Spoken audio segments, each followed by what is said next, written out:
Welcome, Arezoo and Arezoo.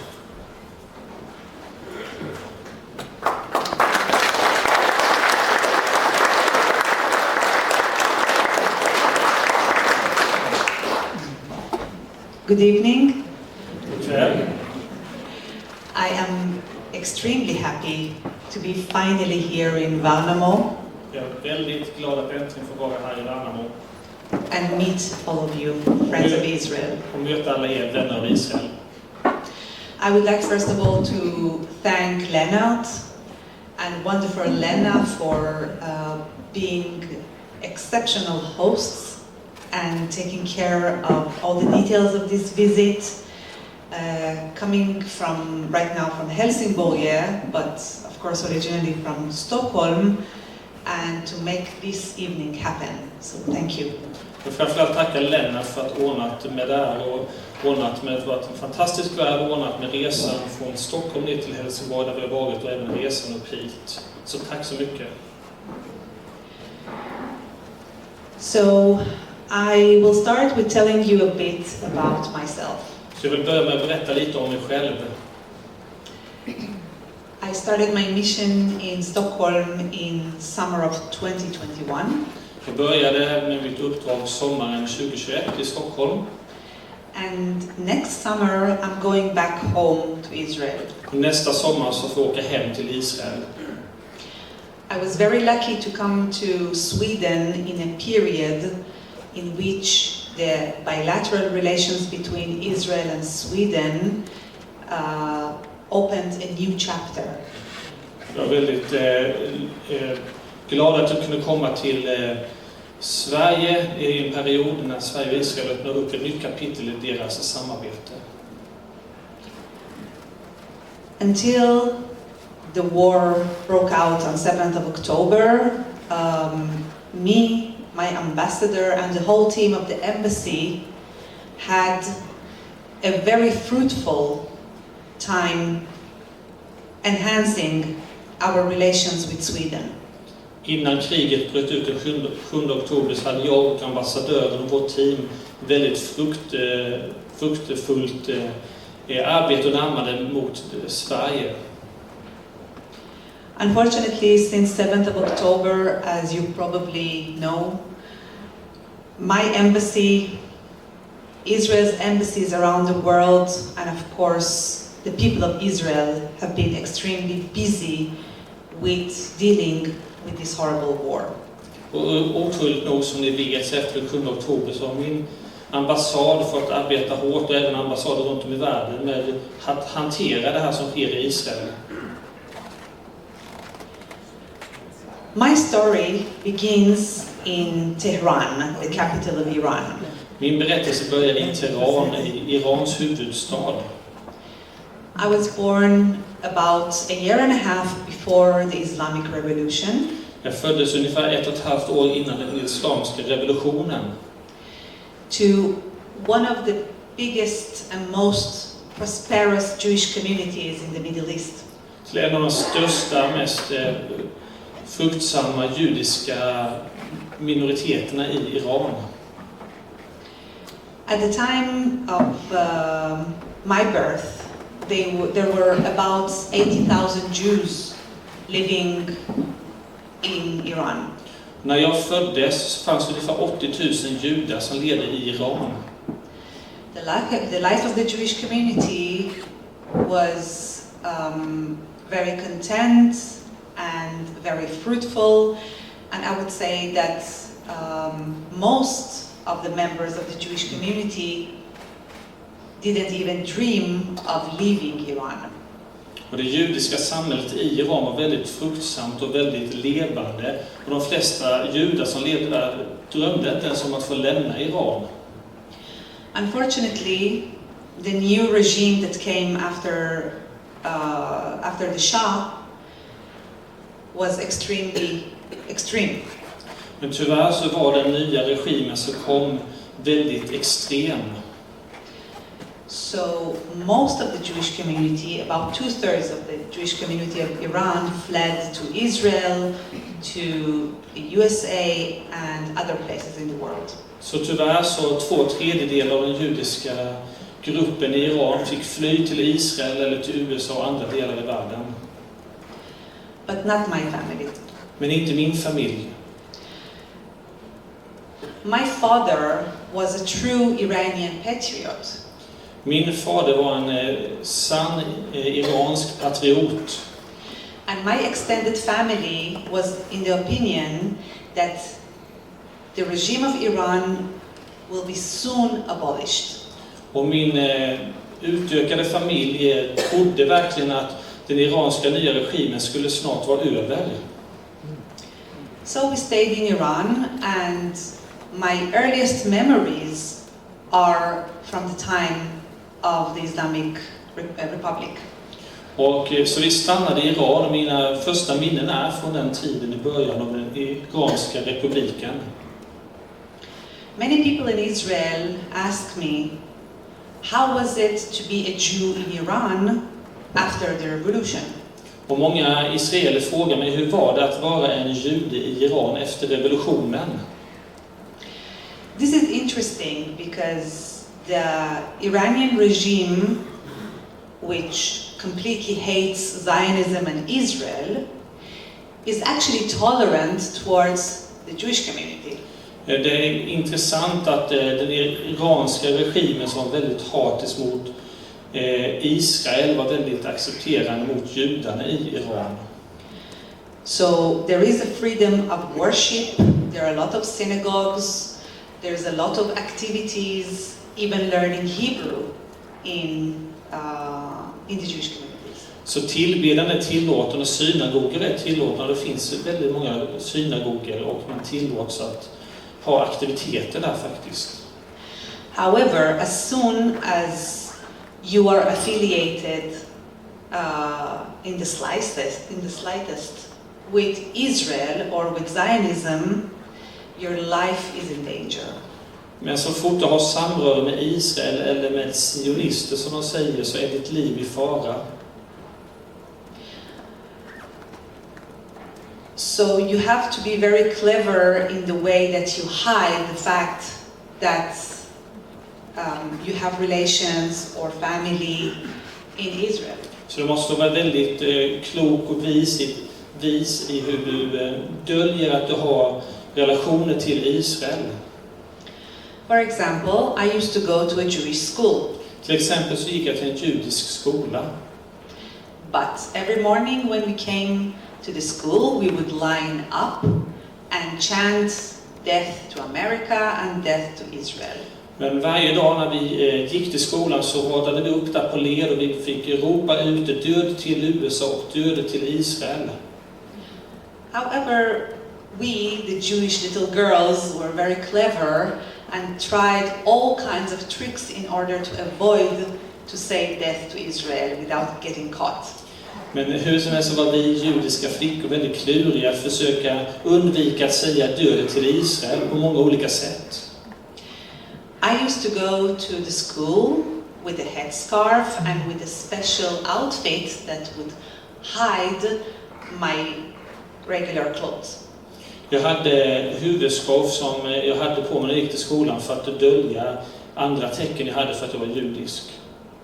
It was forbidden to come to school with bright or cheerful colors. Det var förbjudet att komma till skolan med färgglada färger. So imagine little girls who are 7, 8, 9, 10, all coming to school with gray, blue or black outfits. Och som flickor när vi var 7, 8, 9 år så kom vi till skolan i gråa färger, i svarta färger eller mörkblåa färger. One day I got punished because my hair was a bit visible under the headscarf. En dag så blev jag bestraffad för att mitt hår kunde synas under sjalen. The principal decided that my punishment would be to stay with my face towards a wall in the yard of the school for a few hours. Rektorn beslutade att mitt straff skulle vara att jag skulle stå på skolgården med mitt ansikte mot en vägg några timmar där ute. When my mother came to pick me up from school, and she saw what kind of punishment I got, she was very brave and she got extremely mad. När min mamma kom till skolan och såg vilket straff jag hade fått så var hon väldigt modig och blev väldigt arg. I remember her telling the teachers and the principal that I was just a little girl and I shouldn't be punished so harshly because of such a small mistake. Jag minns att hon sa till läraren och till rektorn att jag var en liten flicka, de skulle inte straffa mig så hårt för ett sånt litet misstag. The answer of the principal was that I should respect the laws of the Islamic Republic even if I'm a Jew. Och rektors svar till min mamma var att även om jag är en liten flicka så måste jag respektera de lagarna som finns i den iranska republiken. This is only one example of many that I could give you this evening about the 9 years, the first 9 years of my life that I spent in Iran. Detta var ett exempel av många som jag kan ge här ikväll om de första 9 åren som jag spenderade i Iran. So you can imagine that my parents were not happy to stay and wait in Iran in order for the regime to one day change. Så jag kan föreställa dig att mina föräldrar var inte glada att vänta och stanna kvar i Iran på att Iran en gång skulle förändras. So we decided to leave. Så vi beslutade oss för att flytta. However, the Iranian regime in the 80s was very clever. Men hur som helst var den iranska regimen på 80-talet väldigt kluriga och smarta. They knew that most of the Jews that leave Iran will end up either in Israel or elsewhere and not come back to Iran. Och de visste att de judar som åkte ut från Iran, som åkte till Israel eller andra ställen, skulle inte komma tillbaka igen. That's why, if you wanted to have a passport, a valid passport, as a Jew, you had to work very hard in order to get one, sometimes years. Så för att kunna få ett giltigt pass så var det som jude så var det tvungen att arbeta väldigt, väldigt hårt, ibland flera år. I told you already a bit about my mother, so when she decided that she wants to leave, she was reluctant to get that passport. Jag har berättat lite om min mamma redan, men när hon bestämde sig för att hon ville lämna och få ett pass så fick hon inte det direkt. So after a couple of years of trying, we finally got the passport. But Så efter flera år där vi försökt och kämpat så fick vi till slut ett pass. Men the passport would be only for her and me, but not my father. Men passet var bara för mig och min mamma, men inte för min far.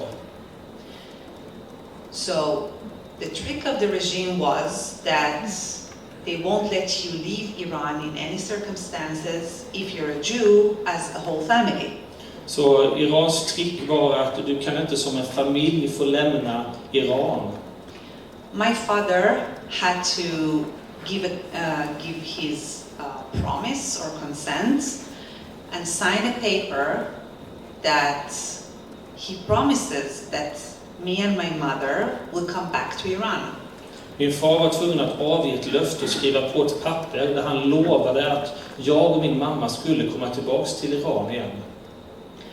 So many of the Jewish families would do the following.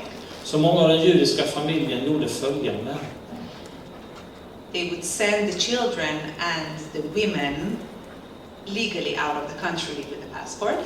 Så många judar gjorde så att man skickade ut kvinnorna och barnen lagligt sett ut ur Iran med ett pass. And the head of the family, the father, would try to sell the belongings and flee Iran in an illegal way. Och så försökte fadern, han sålde alla sina tillgångar och man sen försökte fly på ett olagligt sätt ut från Iran. So in 1986, my mother and I, and just a few suitcases, left Iran and came to Israel via Turkey. Så 1986 så åkte jag och min mamma tillsammans med några resväskor ut till Turkiet, sen vidare till Israel. Unfortunately, my father didn't make it to Israel.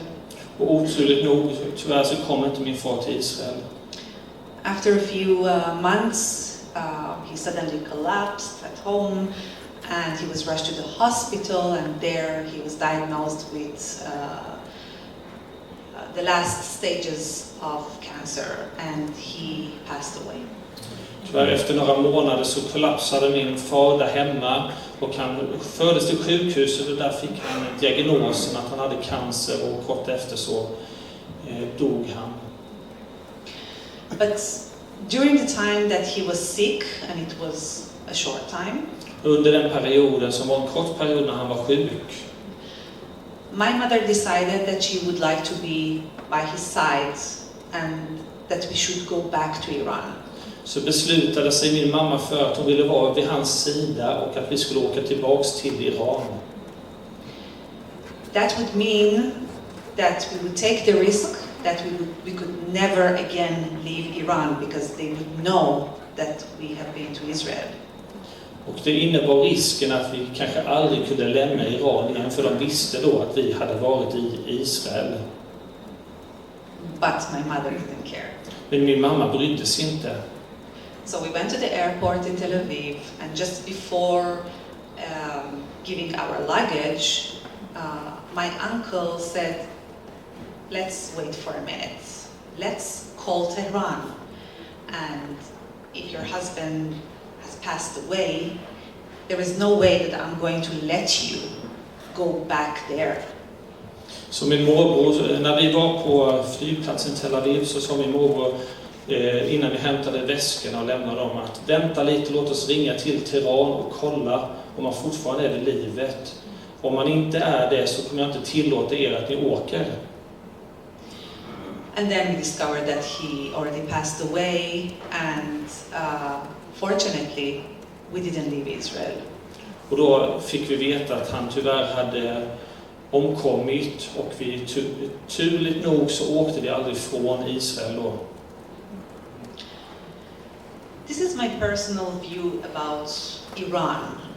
But as you know, nowadays Iran is operating in many ways in order to wage war against Israel, against the Middle East, and also here in Europe. Och det här är min personliga bild av Iran.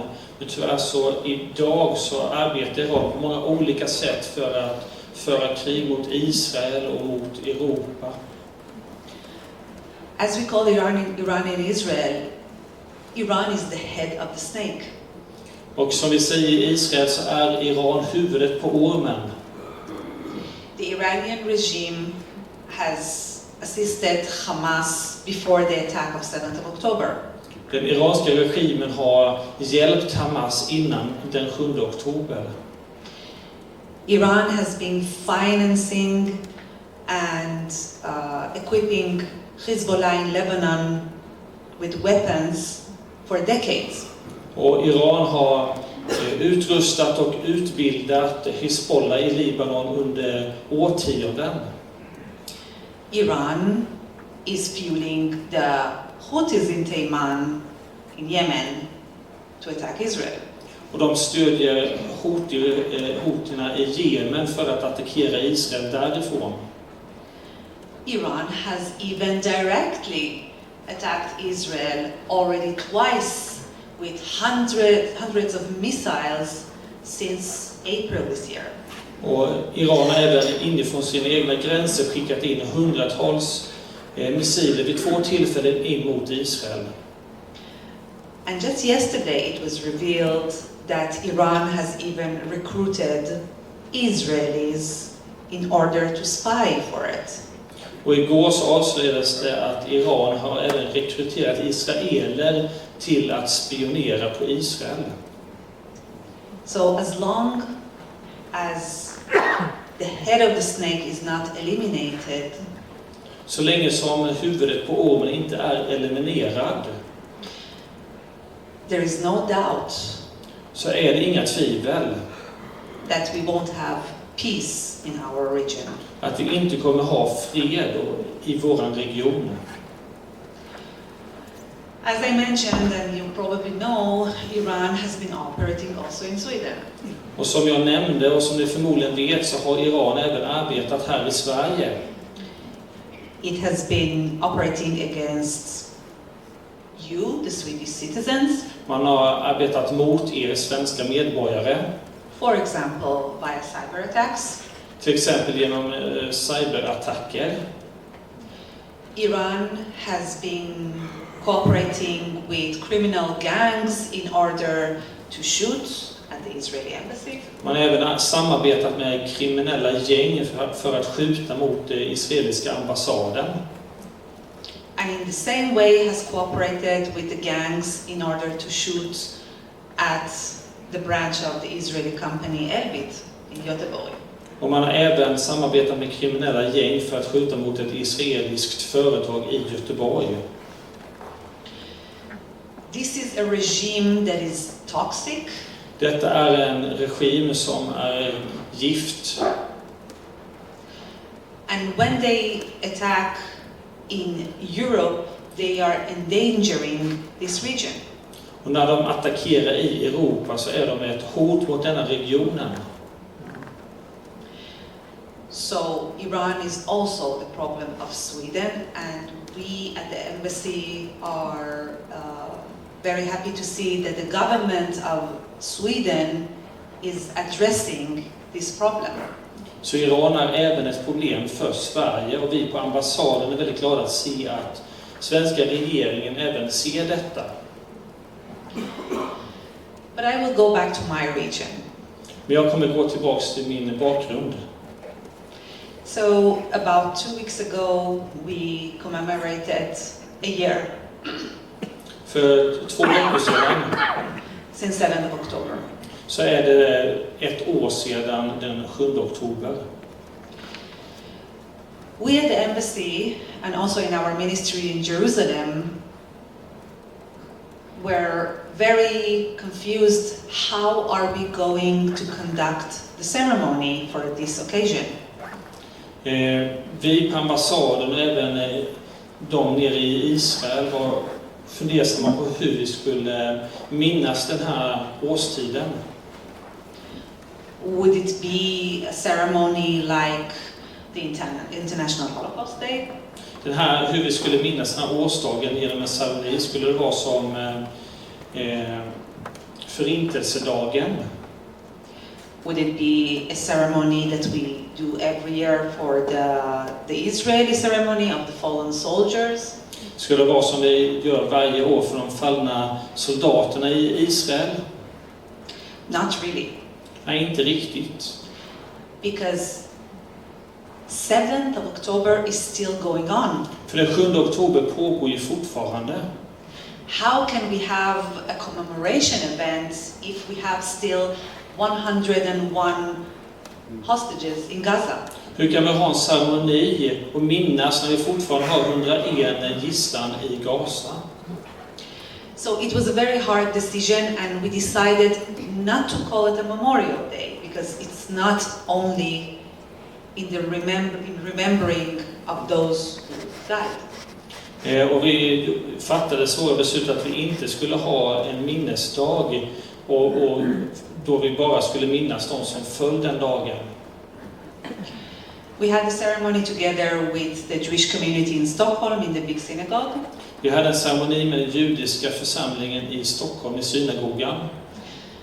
And the ceremony was attended by Prime Minister Kristersson. Och ceremonin besöktes av statsminister Kristersson. Many of the ministers Och många ministrar. And leaders of the different parties. Och ledare av de olika partierna. Both from the opposition and the coalition. Båda från oppositionen och regeringen. To hear Prime Minister Kristersson speaking about intolerance towards anti-Semitism was extremely heartwarming, both for us at the embassy and for the Jewish community. Och att höra Kristersson tala om och tala mot antisemitismen var väldigt hjärtvärmande för oss som på ambassaden, men även som den judiska minoriteten. We know for a fact that the government of Sweden is very, very attentive to this subject and doing its utmost in order to protect the Jewish community here. Och vi vet att den svenska regeringen gör vad de kan och är väldigt uppmärksamma kring det här för att göra vad de kan för den judiska gruppen i Sverige.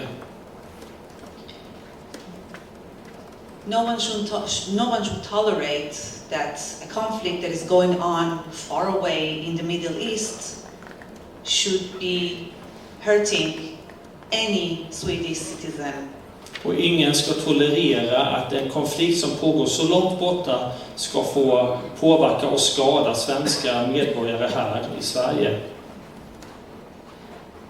We in Israel are trying to cope with this war, and the whole Israeli society is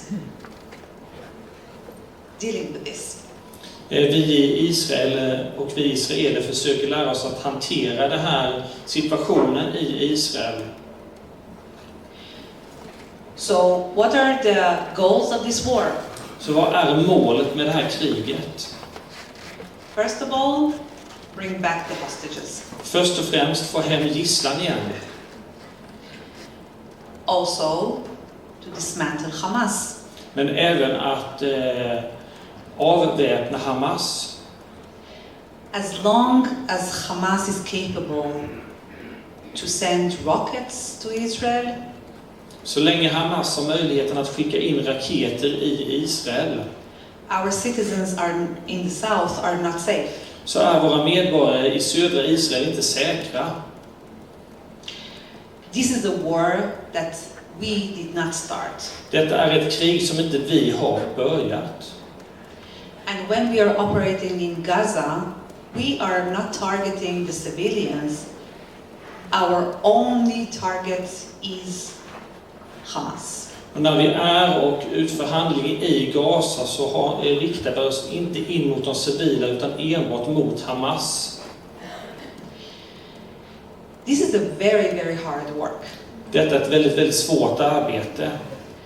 You have probably seen the videos of all the tunnels that Hamas has dug in Gaza.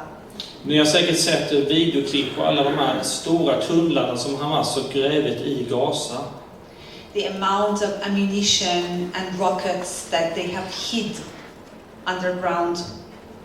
Och mängder av vapen och ammunition och raketer som man har gömt under jorden.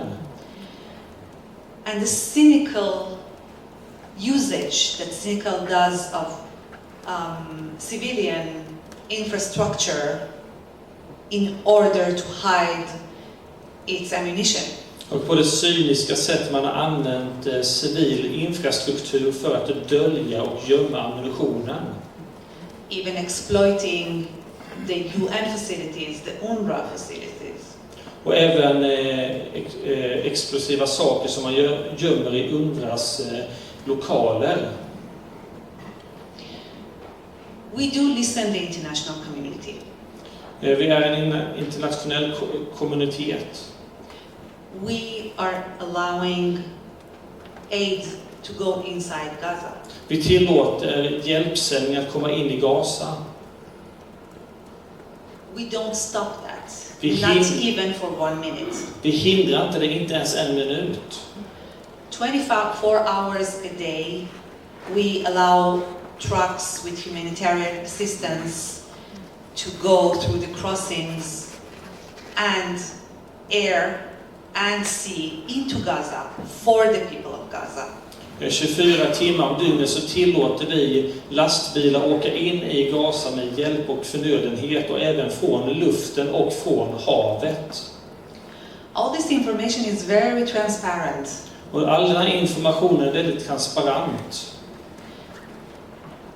There is a site of the coordination unit of the IDF that you can just go to it online and check for yourself. Och det finns en hemsida för IDF så du kan gå in och titta själv och se vad som pågår. Did you know, for example, that more than 54,000 trucks with aid entered Gaza from the Israeli side since the beginning of the war? Visste ni att till exempel mer än 54 000 sändningar har skickats in, hjälpsändningar har skickats in sedan starten av det här kriget för ett år sedan? Did you know that more than 1 million tons of humanitarian aid went into Gaza? Visste ni att mer än 1 miljon ton har skickats in som hjälpsändningar till Gaza? Do we know for certain that that aid actually got to the people of Gaza? Och vet vi om det faktiskt har fått komma till de civila i Gaza? Unfortunately not. Tyvärr inte. There are several reasons for that. Och det finns många anledningar till det. One reason is that UNRWA, who is the sole organization that is dealing with distributing aid, does not work 24 hours a day. Och tyvärr så den här organisationen UNRWA som är ansvariga för att hjälpsändningarna ska komma in, de jobbar inte 24 timmar om dygnet. They work only when there is daylight. De arbetar bara när det är ljust ute. They don't let other organizations to help them distribute the aid. Och de tillåter inte andra organisationer att fördela ut förnödenheten. As Israel has proved time and again, Och som Israel har bevisat om och om igen, many employees of UNRWA are also Hamas members. så många av arbetarna i UNRWA även med i Hamas. We have asked the donors to UNRWA, Och vi har bett dem som donerar till UNRWA, including Sweden, that is the fourth largest donator to UNRWA. och även Sverige som är den fjärde största som donerar till UNRWA, To check carefully that your taxpayer money does not go to the terrorists that are inside UNRWA. Man har bett att man ska kolla noga att deras skattepengar inte går till terrorister som arbetar för UNRWA. So this is one of the major problems. Så detta är en av de större problemen. Another major problem is that the remaining of Hamas terrorists just loot the trucks and take the aid for themselves. Och ett annat stort problem är att terroristerna i Hamas, de rånar och tar saker från de här lastbilarna som kör in med förnödenhet. They don't care about the civilians. De bryr sig inte om de civila. They even many times we have evidence that they sell the same aid that the people of Gaza should get for free, double the price in the black market. Och det finns även bevis för att många gånger så tar de och säljer det för det dubbla priset på svarta marknaden. Det som egentligen borde varit gratis för befolkningen. Right now, on the Palestinian side, there are hundreds of trucks that are waiting to be unloaded. Och tyvärr just nu så på den palestinska sidan så är det hundratals lastbilar som väntar på att man ska lasta av dem. So there is a huge line on the Israeli side of trucks that want to go in, but there is a bottleneck. They cannot go in.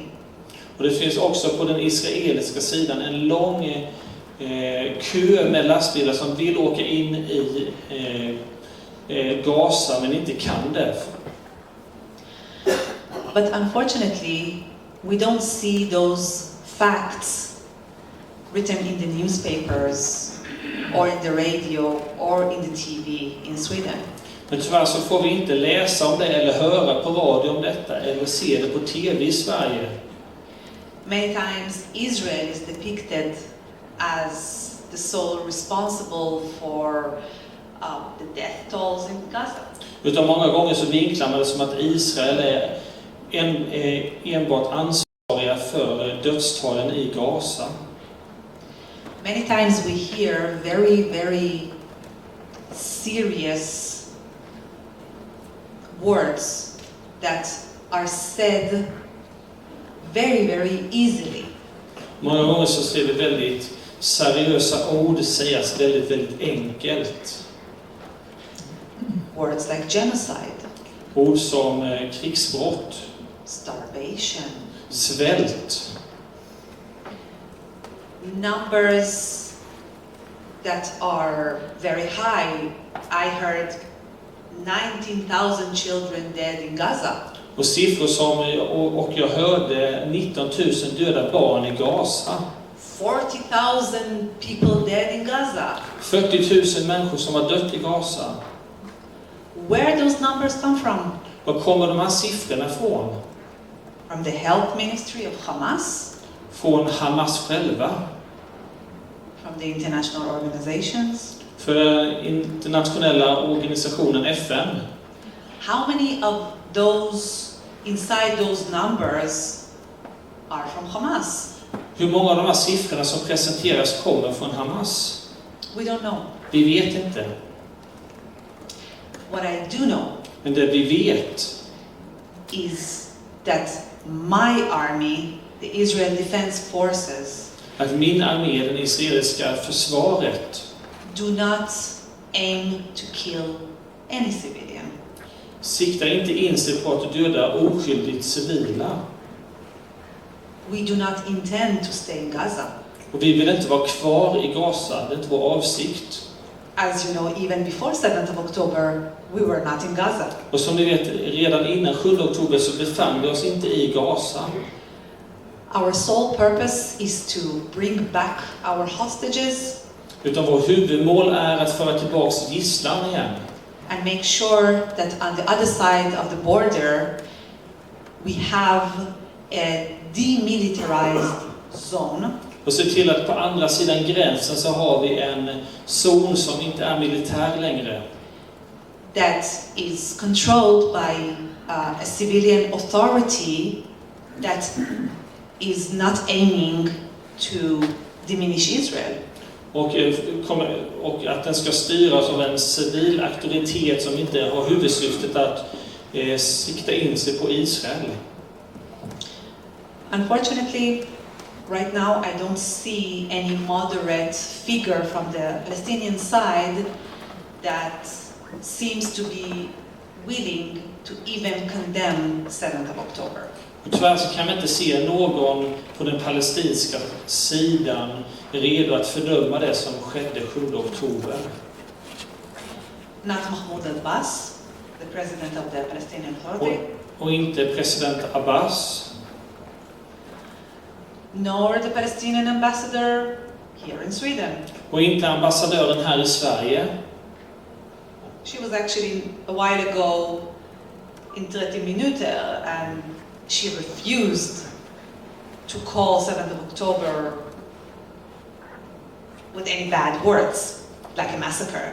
Hon var intervjuad i programmet 30 minuter och hon vägrade att säga att det var en massaker det som skedde 7 oktober. So this is the situation in Gaza. Så detta är situationen i Gaza. The IDF is also trying to deal with the attacks from the West Bank. Och IDF försöker också hantera attacker från Västbanken. Of course, we have the front in the north. Och självklart så har vi också fronten som pågår i norra delarna. Hezbollah started to attack Israel on 8th of October, one day after. Och Hezbollah började attackera Israel den 8 oktober, en dag efter. Without any provocation from our side. Utan någon provokation från våran sida. They wanted to join Hamas forces in order to eliminate them. De ville ta del av det som Hamas gjorde i att eliminera oss. We have intercepted and contained those attacks and those hundreds of rockets that were fired at the northern part of the country for many, many months. Och vi har fått stå emot de raketer som har skickats i norra delen av Israel under många, många månader. But when you have more than 60,000 people that are basically refugees in their own country, Men när vi har ungefär 60 000 personer som är flykting i sitt eget land, you cannot just sit quiet. så kan man inte sitta tyst längre. I don't think any country would. Jag tror inte något land hade gjort det. I am sure that some of you have visited the northern part of Israel. Some of you were in kibbutzim in the north of Israel. You know how prosperous and beautiful that part of the country is. Jag är säker på att många av er har besökt norra delen av Israel och vet hur vackert och frodig den delen av Israel är. Right now, unfortunately, that's not the situation. Men tyvärr just nu så är inte det situationen där. There is no one to work in the fields. Det är ingen som kan arbeta på fälten. Cities are empty. Städerna är tomma.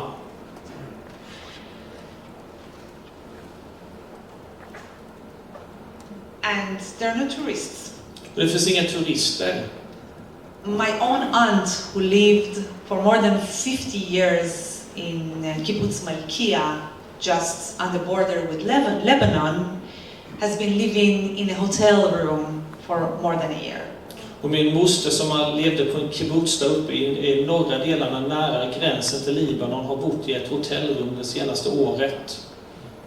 So in order to restore those people to their homes and to their work and to their fields, Och för att kunna återföra det här folket till sina hem och till fälten och till sina arbeten, we hit back. så slog vi tillbaka. What is the goal there? För vad syftet är? We want Hezbollah to comply with the UN resolutions to go back to a certain line, that is the Litani River, so that our northern part of the country could be safe. Vi vill att Hezbollah ska göra det som kom överens med FN om att gå tillbaka till en linje som har utsatts så att norra delen av Israel kan bli säker igen. As you know, this is not the first time that we are in Lebanon. Du vet att det är första gången vi är i Libanon. But again, the only reason that we are there is in order to dismantle Hezbollah as much as possible and get them to accept a ceasefire according to the international law and the UN resolutions. Och vårt syfte med att vara där är för att avväpna Hezbollah och få dem att acceptera ett eldupphör och lägga ner sina vapen enligt internationell rätt. We had also some rockets from Iraq. Och det har även skickats raketer från Irak. As I said, Yemen, the Houthis has been firing rockets. Och Jemen, Houthierna har även skickat raketer. And all these things going on around us, Och allt det här pågår runt omkring oss.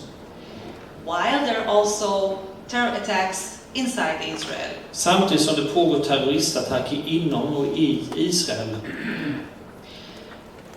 So I would say that my people are now coping with a lot of things that should be solved.